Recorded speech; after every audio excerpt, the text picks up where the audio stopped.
तकवा जिंदगी गुजारने की एक रविश है, इंसानों में हौसला पैदा करने की रविश, उसे खुद ही करने दे. تقوا طرحی برای اداره جامعه. काफ़ी हद तक मैंने तहकीक की है. अफसोस के किताबों में तकवा का उस अंदाज से तारुफ नहीं करवाया गया. उससे न कोई रविश आहज की गई है, न उसका एक रविश के उन्वान से मुताला किया गया है. तकवा इंसानों को हौसला मंद होने की रविश है. ये रविश इंसानों की इनफरादी या इज्तिमाई ज़िंदगी में अदब और रसूमात का सबब बनती है. तनख्वाह देने के तरीके को आपको तब्दील करना होगा. हाजिरी लगाने के तरीके को आपको तब्दील करना पड़ेगा. मातहतों से रिपोर्ट तलब करने का तरीका को आपको तब्दील करना होगा. ये सब खुद बदल जाएगा.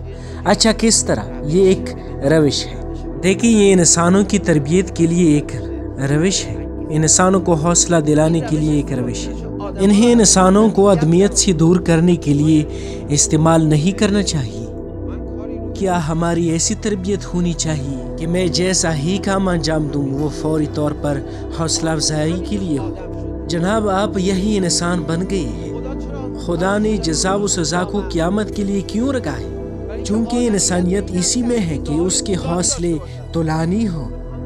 आप भी अपने बच्चों के साथ इसी रविश के मुताबिक बर्ताव रखें. ये रविश है, उसे सीख लें. सिर्फ खुदा से मुख्तस नहीं, औलियाए किराम की सीरत भी ऐसी ही थी. अमीर अल-मोमिनीन ने इतनी हौसला अफजाई नहीं की, उनका लश्कर दरहम बरहम हो गया. माविया बहुत ज़्यादा हौसला अफजाई करता था. अमीर अल-मोमिनीन लोगों को इतना ज़्यादा तनबीह भी नहीं करते थे, लेकिन उनका लश्कर दरहम बरहम हो गया. माविया तनबीह क्या करता था? उसके सर को छत से लगा देता था. यानी मेरी मुदीरियत तकवा की बुनियाद पर है, समझे? ये एक रविश है. फौरन हाथ नहीं पकड़ लेना चाहिए. खूबाग अगर फौरन नहीं रोकेंगे तो आएगा मजीद खराबियाँ पैदा करेगा. खूब तो आ जाए, खराबियाँ पैदा करे. हम इसका खमियाजा भुगतने को तैयार है. खवारिज की एक बेशऊरी ये भी थी. कहते थे तुम अशद को मोहलत क्यों दे रहे हो? ठीक कहते थे. अशद बहुत हबीस था, लेकिन उन्हें अमीर अल-मोमिनीन की तकवा पर मबनी मुदीरियत का अंदाज़ा नहीं था. इतनी मोहलत दी कि लोगों ने अशद को पहचान लिया. जनाब, अमीर अल-मोमिनीन की मोहलत के नतीजे में खुद उनका इमाम हसन और इमाम हुसैन का कत्ल हुआ. कोई मसला नहीं, लेकिन हम अपनी रविश नहीं छोड़ेंगे. लोगों का शऊर बुलंद होना चाहिए.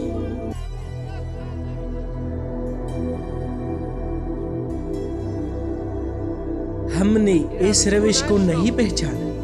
हम ऐसे ही अमीर अल-मोमिनीन अली अलैहिस्सलाम पर मेरी जान फिदा हो की कदरदानी करते हैं. हमारे मौला मजलूम थे. क्यों मजलूम थे? चूँकि हम और आप उन्हें नहीं समझ सके. अगर उन्हें समझे होते तो इस रविश पर हम भी अमल करते. हम इस रविश को नहीं समझ सके. हमें इस रविश के बारे में कुछ मालूम नहीं. हम दीनी मदरसों में अपने तालिब इल्मों से ऐसा बर्ताव नहीं करते. हम मुलाजिमों के साथ इस रविश के तहत बर्ताव नहीं करते. दरवाजे पर हाजिरी की डिवाइस लगाते हैं. 1 मिनट की ताहीर से तनख्वाह में कमी हो जाएगी. 1 मिनट इजाफे से तनख्वाह में इजाफा. इसके बाद चाहते हैं कि उन दरवाज़ों में इंसान रुशत करे. तुम एक दूसरे को तो इंसान समझते नहीं हो. उसके बाद चाहते हो कि लोग खिदमत का जज्बा रखें. तख्लीकी काम हो, खियानत ना हो. आपने तो सबको ही बेड़िया कह दिया. आपके कानून बनाने का मंबा ये था.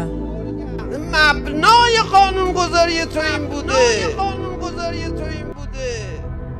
अब मैं किस उम्मीद के बलबूते पर कोई काम अंजाम दूं जो मुनज़्ज़म हो? आइए मैं आपको बताता हूँ. अमीर अल-मोमिनीन ने अपने वसीयत नामे की इब्तिदा में फरमाया,